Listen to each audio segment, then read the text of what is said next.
पंजाब और खैबर पख्तूनख्वा में इलेक्शन के लिए आज खुद नोटिस केस की समाअत करने वाला सुप्रीम कोर्ट का बेंच टूट गया। 4 जजेस बेंच से निकल गए। 9 रुकनी बेंच में से हुकूमती एतराज़ात के बाद जस्टिस मज़ाहिर अली नकवी और जस्टिस एजाजुल एहसन ने समाअत से माजरत कर ली। जस्टिस अतर मिनल्ला और जस्टिस ज़िया अफरीदी ने इख्तलाफी नोट के साथ बेंच पर रहने का इख्तियार चीफ जस्टिस पर छोड़ दिया। चीफ जस्टिस ने करार दिया कि अब बाकी रह जाने वाला 5 रुकनी बेंच केस की समाअत करेगा। चीफ जस्टिस पाकिस्तान ने कहा कि ये केस अब सिर्फ इसी सवाल पर चल रहा है कि इंतखाबात की तारीख देना किसका इख्तियार है। अगर इंतखाबात के लिए हालात साजगार नहीं तो इसकी वजूहात बताई जाए। जस्टिस मुनीब अख्तर ने रिमार्क्स दिए, जब गवर्नर ने तारीख नहीं दी तो सदर के पास डिफॉल्ट पावर मौजूद है। जस्टिस जमाल मंदोखेल ने पूछा, अगर सदर और गवर्नर दोनों ही तारीख दे दें तो किसका अमल दुरुस्त होगा।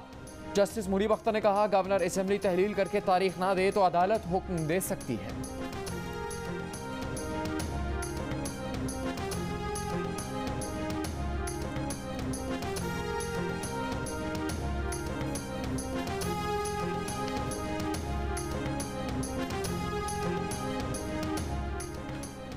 सुप्रीम कोर्ट असेंबलियां टूटने की कानूनी हैसियत के सवाल को नजरअंदाज नहीं कर सकती। चीफ जस्टिस का तहरीरी हुक्म उस हुक्म से मुख्तलिफ है जो उन्होंने दौरान समाअत लिखवाया था।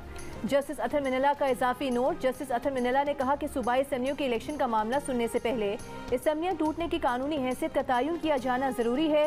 जस्टिस अतर मिनल्ला ने असेंबलियां टूटने पर 3 सवालात उठाए थे। क्या वजीर आला का असेंबली तोड़ने का इख्तियार जायज़ आईनी वजूहात का तकाजा नहीं करता? वजीर आला का असेंबली तोड़ने का इख्तियार अपनी आज़ादाना राय पर है या किसी और के कहने पर? अगर वजीर आला की सिफारिश किसी भी वजह से गैर आईनी साबित होती है तो क्या असेंबली बहाल हो सकती है? जस्टिस अतर ने मजीद कहा कि इलेक्शन की तारीख पर हाई कोर्ट के फैसले से पहले सुप्रीम कोर्ट का केस सुनना काबिल वक्त है। आइन की तशरीह और खिलाफ वर्जी का ये मामला फुल कोर्ट को सुनना चाहिए और अज खुद नोटिस की आईनी शिक की तशरीह भी जरूरी है।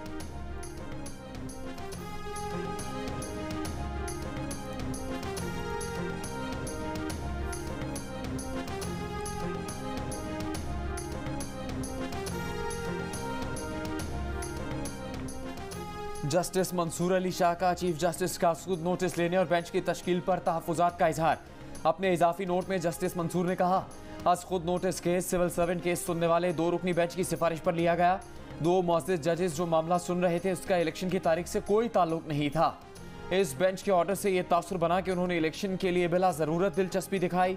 2 में से एक मुअज़्ज़िज़ जज की ऑडियो लीक भी तनाज़ा बनी हुई है, मगर ऑडियो लीक पर ना इदारा जाती कार्रवाई की गई, ना ही ये मामला सुप्रीम जुडिशल काउंसिल भेजा गया। इन जजेस ने भी खुद को मामले से अलग नहीं किया। इन 2 जजेस की 9 रुकनी बेंच में शमूलियत और अदालत के सीनियर तरीन जज को शामिल न करने से शुबात बढ़ गए हैं, मगर वो अपने तमाम तर तहफ़्फ़ुज़ात के बावजूद खुद को बेंच से अलहदा करना नहीं चाहते।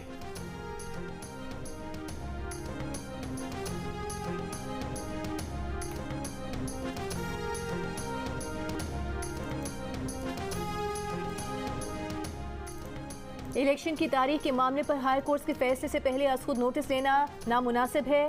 जुडिशल तहम्मुल का मुजाहिरा किया जाता तो बेहतर होता। सुप्रीम कोर्ट के हिफ्ज़ मा तकद्दुम बेताबी का तासुर ना बनता। जस्टिस याहिया अफरीदी का इजाफी नोट। जस्टिस याहिया अफरीदी ने कहा कि सुप्रीम कोर्ट का आज खुद नोटिस हाई कोर्ट के आईनी दायरे इख्तियार को मुतासर करता है। इस राय के इजहार के बाद उनका केस सुनना लाहासिल होगा, मगर उन्हें बेंच में शामिल रखना या ना रखना चीफ जस्टिस की सवाबदीद होगी।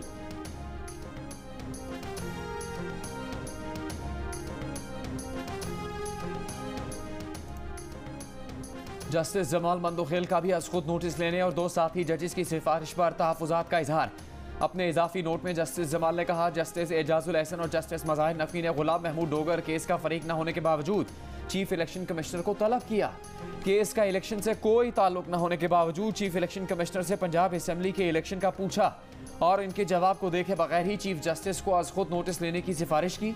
चीफ जस्टिस का आज खुद नोटिस लेना मुनासिब नहीं था। दोनों जज इलेक्शन 90 दिन में लाजमन होने का नोट लिखकर और चीफ जस्टिस उनकी तायीद करके अपना फैसला दे चुके। अब इन तीनों का यह मामला सुनना आर्टिकल 10A की खिलाफ वर्जी है। जस्टिस जमाल का यह भी कहना था कि गुलाम महमूद डोगर के वकील आबिद जुबैरी की साबिक वजीर आला से गुफ्तगू पर मबनी रिकॉर्डिंग इंतहाई संगीन मामला है।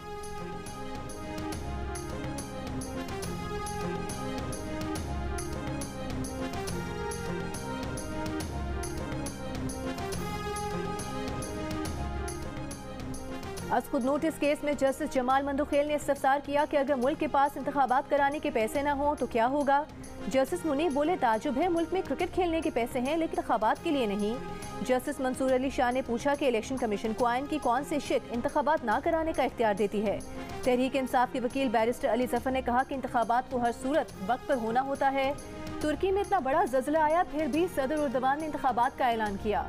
अटॉर्नी जनरल ने कहा कि 2008 में इंतखाबात की तारीख आगे गई थी। इस पर जस्टिस मुनीब अख्तर ने कहा कि वो तो कौमी सानहा था।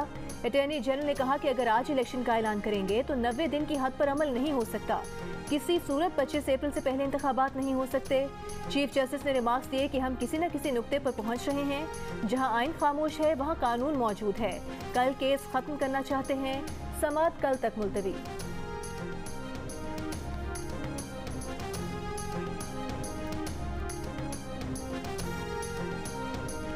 इलेक्शन से पहले तराजू के दोनों पलड़े बराबर किए जाएं। पहले बेगुनाह नवाज शरीफ से हुई ज्यादती को अजाला किया जाए। पहले सिसिलियन माफिया और गॉडफादर के इल्जामात वापस लेना पड़ेंगे, फिर इलेक्शन होगा।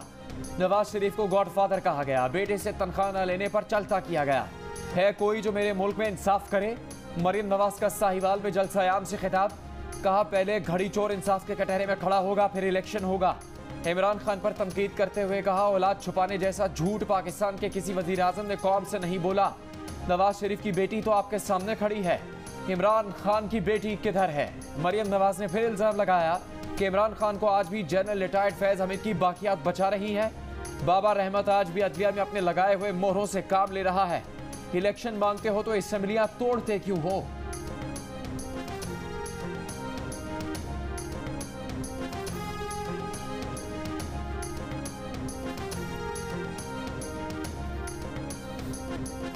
सूबाई असेंबलियां बहाल करनी है तो पहले आइन को ही खत्म करना होगा। वजीर आला के पास असेंबलियां तहलील करने के इख्तियार को कलअदम करार देना होगा।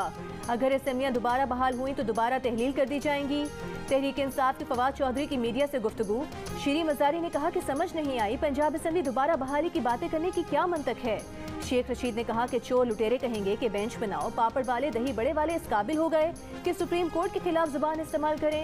ये 90 की दहाई की तरह जजेस को धमकाना चाहते हैं।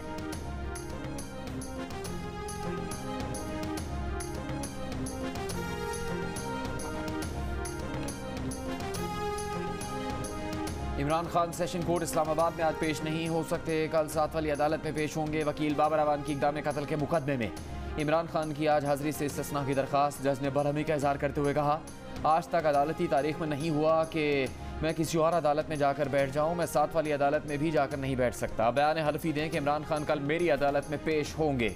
बाबर अवान की कल इमरान खान की पेशी की यकीन दहानी।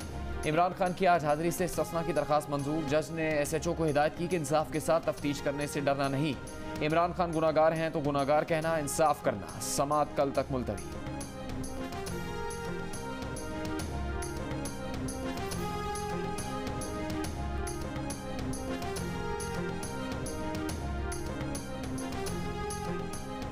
बैंकिंग कोर्ट इस्लामाबाद में इमरान खान के खिलाफ ममनुआ फंडिंग केस की समाअत कल होगी। वकील ने इमरान खान का जवाब FIA तफ्तीशी अफसर को जमा करा दिया। जवाब में इमरान खान ने कहा है कि PDM ने उन्हें और PTI रहनुमाओं को सियासी इंतकाम का निशाना बनाया। दहशतगर्दी, बगावत, इश्तियाल फैलाने के केस बनाए गए। FIA में मुकदमा मफरूजों की बुनियाद पर बनाया गया। वुटन क्रिकेट क्लब और अबराज ग्रुप का केस में नामो निशान नहीं। PTI की फंडिंग में मनी लॉन्ड्रिंग का कोई सबूत नहीं।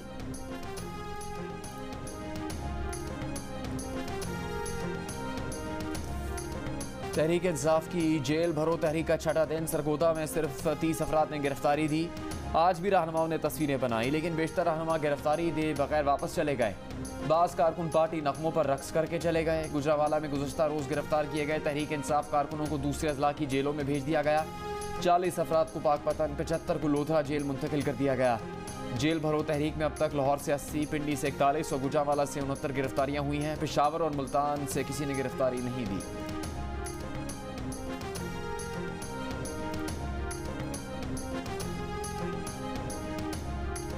जेल भरो तहरीक में कारकुनों और रहनुमाओं के जेल जाने से गुरेज पर अली अमीन गंडापुर नई मंतक ले आए। बोले पहले से मौजूद कैदियों की हालत भी खराब है। महंगाई की वजह से कैदियों को खिलाने के लिए कुछ नहीं। 1 लाख मजीद जेलों में चले गए तो मजीद हालत खराब होगी। जेल भरो तहरीक का मकसद ये था कि हम जेलों से नहीं डरते।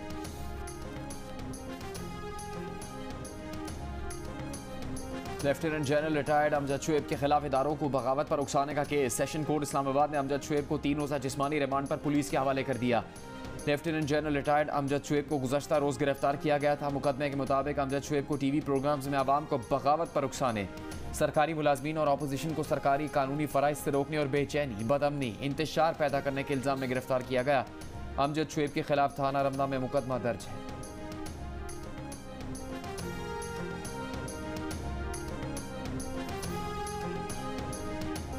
शाहीन आफरीदी की बल्ला तोड़ परफॉर्मेंस पेशावर ज़ल्मी को चारों शाने चित कर दिया। 40 रन देकर 5 विकेट्स हासिल की। पीएसएल में 2 बार इनिंग्स में 5 विकेट्स हासिल करने वाले पहले बॉलर बन गए।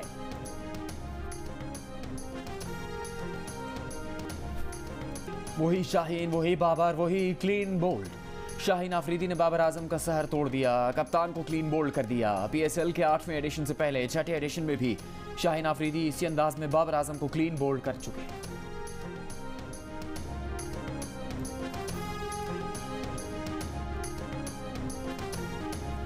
दामाद भी सुसर के नक्शे कदम पर चल पड़े। शादी के बाद कसाफी स्टेडियम में पहले मैच में वापसी पर शाहिद आफरीदी की तरह शाहीन आफरीदी ने भी 5 विकेटें उड़ाई। शाहिद आफरीदी ने अक्टूबर 2000 में शादी के बाद पहले मैच में इंग्लैंड के खिलाफ वनडे इंटरनेशनल में 5 विकेटें ली थीं। शाहीन शाह आफरीदी ने कल पेशावर ज़ल्मी के खिलाफ 5 खिलाड़ियों को पेविलियन भेजा।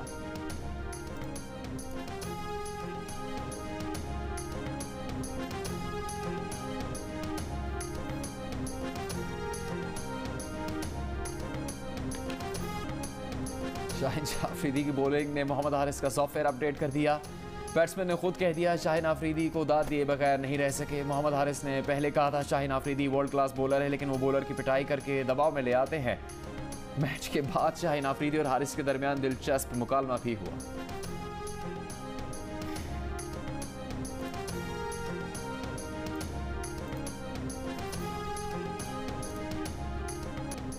गैर कानूनी सिगरेट्स की खरीदो फरोख्त से 80 अरब रुपए की टैक्स चोरी पर IMF को तशवीश।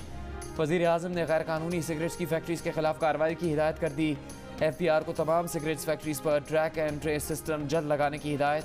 FBR, inland revenue intelligence teams गैर कानूनी सिगरेट्स फैक्ट्रीज पर छापा मारेंगी। माहाना रिपोर्ट वज़ीर आज़म और IMF को भी भेजी जाएगी।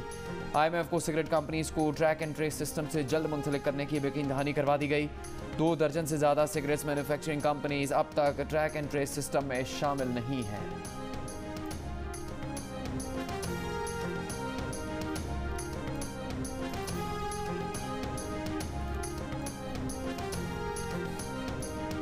बहादुर बेटी का बड़ा कारनामा। वालिद 2008 में कराची में कत्ल हुए। 14 साल बाद दुबई में बेटी ने सोशल मीडिया पर कातिल को पहचान लिया।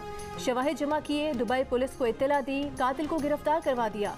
माहम कहती हैं कि वालिद ने दफ्तर में अरबों रुपए की करप्शन पकड़ी, जिस पर मुलजिम तकी शाह ने उन्हें कत्ल किया था।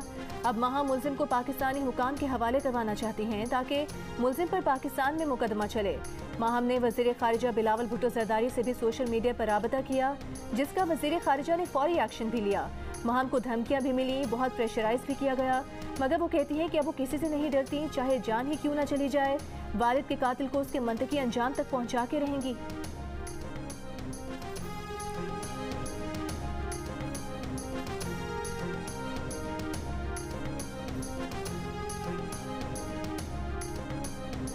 मुझे कोई ना मरने में डर लगता है, ना मुझे इन थ्रेट्स से डर लगता है।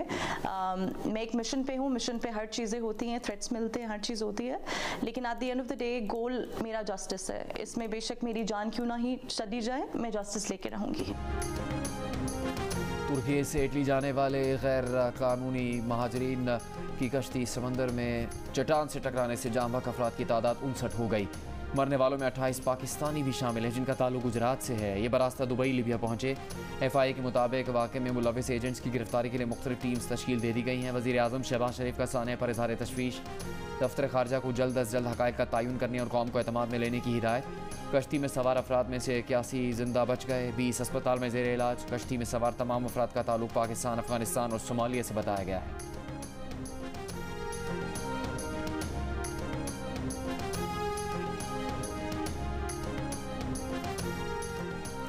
स्पीकर कौमी असेंबली से मुलाकात हुई है। कौमी असेंबली में इस वक्त PTI के 135 मेंबर हैं। इमरान खान ने अपोजिशन लीडर के लिए शाह महमूद कुरैशी को नामजद किया है।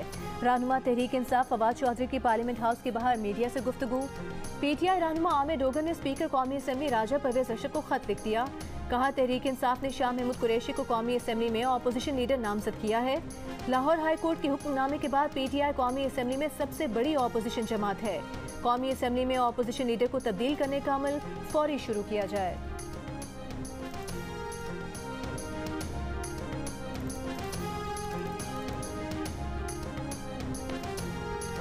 राजनपुर में कौमी असम्बली के हल्का NA 193 के ज़िमनी इंतखाब की नशिस्त पर पाकिस्तान तहरीक इंसाफ के मोहसिन लगारी ने कामयाबी हासिल कर ली। तमाम गैर रत्नी और गैर सरकारी नताइज आ गए। 237 पोलिंग स्टेशन के नताइज के मुताबिक तहरीक इंसाफ के मोहसिन लगारी ने 90,392 वोट हासिल करके नशिस्त जीत ली। नून लीग के अमार लगारी दूसरे नंबर पर है, वो 52,670 वोट हासिल कर सके।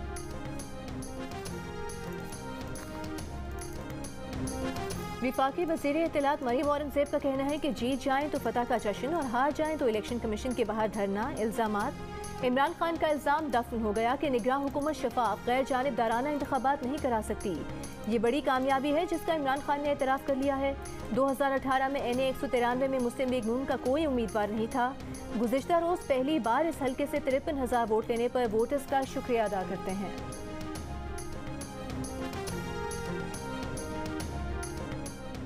अदलिया और बेंच के अंदर तकसीम ने निज़ाम इंसाफ पर सवाल उठा दिए हैं। बेंच में शामिल जजेस ने ही आज खुद नोटिस और असम्बलियों के तहलील होने पर एतराज़ात उठाए। आला अदालत फुल कोर्ट बेंच की तश्कील देकर अदलिया में तकसीम और हम ख्याल बेंच का तासुर ख़त्म करे। विफाकी वज़ीर शहरी रहमान का मुतालबा। कहा, आर्टिकल 63 की तशरीह पर भी फुल कोर्ट बेंच का जायज़ मुतालबा मुस्तरद कर दिया गया था।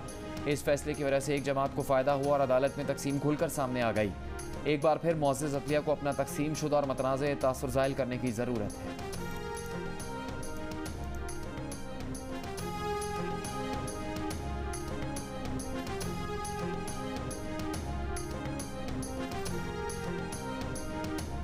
रहनुमा MKM पाकिस्तान मुस्तफ़ा कमाल का मरदमशुमारी पर तहफ़्फ़ुज़ात का इजहार। खुदशुमारी की तारीख बढ़ाने का मुतालिबा। कहा, खाना शुमारी के लिए भी कम अज़ कम 10 दिन दिए जाएँ। 250 घरों पर एक ब्लॉक बनना है। इत्तलात है कि 250 से ज़ायद घरों पर ब्लॉक बना रखा है। अफसोस है कि 70 साल बाद भी ये डर है कि हमें कम गिना जाएगा।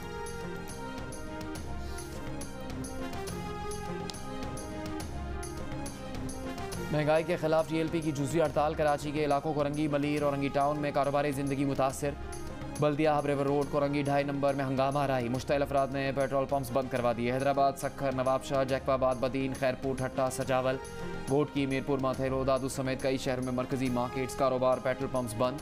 बलूचिस्तान में तुरबत, हफजदार, कल्लार, डेरा बुगटी में भी दुकानें और कारोबारी मराकज़ बंद। रावलपिंडी में अलामती धरना। रहीम यार खान सादकाबाद में रैली। फैसलाबाद में कारोबारी मराकज़ जुज़वी बंद। सरगोदा, बहावलपुर, खुशाब और जहानिया में ताजरों का हड़ताल से इजहार ला ताल्लुकी।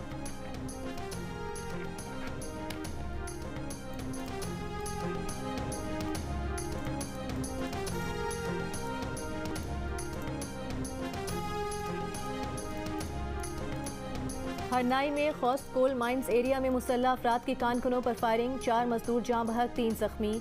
लेविस हुकाम के मुताबिक मुसल्लह अफराद ने कानकनों के डेरे में घुसकर फायरिंग की।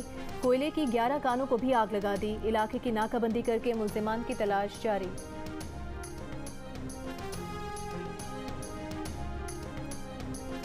जियो न्यूज़। शुमाली वज़ीरिस्तान के नुमाइंदे मलिक मुमताज़ के कत्ल को 10 साल हो गए। कातिल आज तक गिरफ्तार नहीं किए जा सके। 27 फरवरी 2013 को मीरान शाह चश्मा पुल के करीब घर जाते हुए नामालूम मुसल्लह अफराद ने उनकी गाड़ी पर हमला किया, जिसमें वो मौके पर ही शहीद हो गए थे।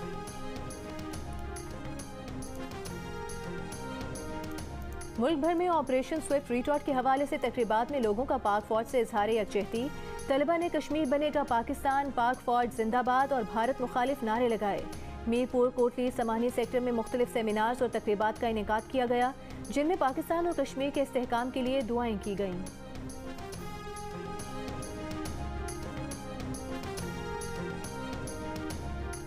HPL PSL 8 में इस्लामाबाद यूनाइटेड के खिलाफ लाहौर कलंदर्स के किसी बैट्समैन ने 50 भी नहीं बनाई, लेकिन बोर्ड पर 200 रन का मजमुआ सजा दिया।